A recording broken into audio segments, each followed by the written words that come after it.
আরে সোনা, তুমি এখনো জেগে আছো? ঘুমাওনি এখনো? এত রাত হয়ে গেছে, জেগে আছো কেন? এখন কটা বাজে? আরে এইটা জানার জন্য তুমি এখনো জেগে আছো? এটা তো আমাকে ফোন করেই জানতে পারতে। এখন এখন তো 1টা বাজে।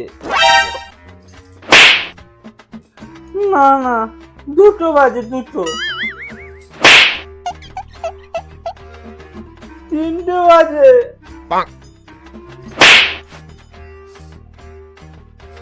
আমি কিছু দেখতে পাচ্ছি না,